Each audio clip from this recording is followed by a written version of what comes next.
গত 2013 সালে ত্বকী হত্যাকাণ্ডের শিকার হয় এবং এটা দীর্ঘদিন যাবৎ মামলার তদন্তভার র্যাবের কাছে রয়েছে। আমরা এটা তদন্ত করছি এবং তদন্তের শুরুতে যেমন বেশ কিছুটা অগ্রগতি ছিল, মাঝখানে কিছুদিন স্থবির হয়ে থাকার পরে এটা আমরা পুনরায় তদন্তে গতি পেয়েছে।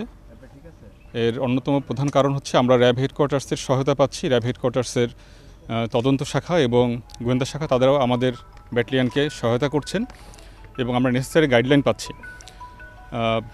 বর্তমানে আপনারা জানেন আমরা খুব রিসেন্টলি আমরা 5 জনকে অ্যারেস্ট করতে সক্ষম হয়েছি। এদের ভিতরে একজন 164 ধারা জবানবন্দি দিয়েছেন এবং তার জবানবন্দিতে এবং অন্যদের জিজ্ঞাসাবাদে আমরা বেশ কিছু গুরুত্বপূর্ণ তথ্য পেয়েছি।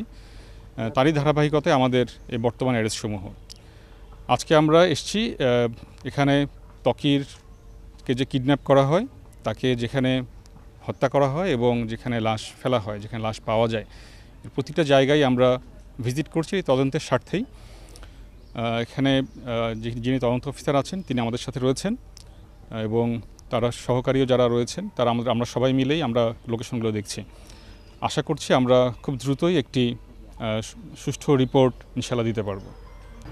না, উনি যাকে আমরা নিয়ে এসেছি তিনি বেসিক্যালি আমাদের এখানে আটক আছেন, তিনি রিমান্ডে আছেন। আমরা তাকে উনি সহায়তা করছেন, আমাদের বিভিন্ন জায়গা দেখিয়ে দিচ্ছেন।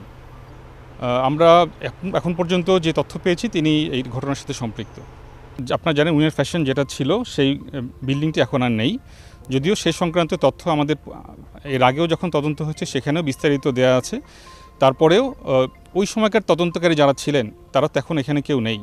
সো আমরা যেহেতু এটা করছি এখন তদন্ত, আমরা এই ঘটনাস্থলে দেখতে চাচ্ছি এবং স্থানীয় যারা আছেন, যারা ওই সময়কার আশেপাশে যারা ছিলেন, প্রতিবেশী বা আশেপাশে দোকান ছিল, স্থানীয়দের কাছ থেকে আমরা তথ্য নিয়েছি এবং একই সাথে আমাদের কাছে যিনি জিজ্ঞাসাবাদের জন্য যিনি আছেন তার তথ্যের দেওয়ার সাথে আমরা তথ্য মিলিয়ে দেখছি যে সেখানে ঘরের লোকেশনগুলো কেমন ছিল, কোন ঘর থেকে কোন ঘরে নিয়ে যাওয়া হয়েছিল, এই বিষয়গুলো বিস্তারিত আমরা মিল পেয়েছি।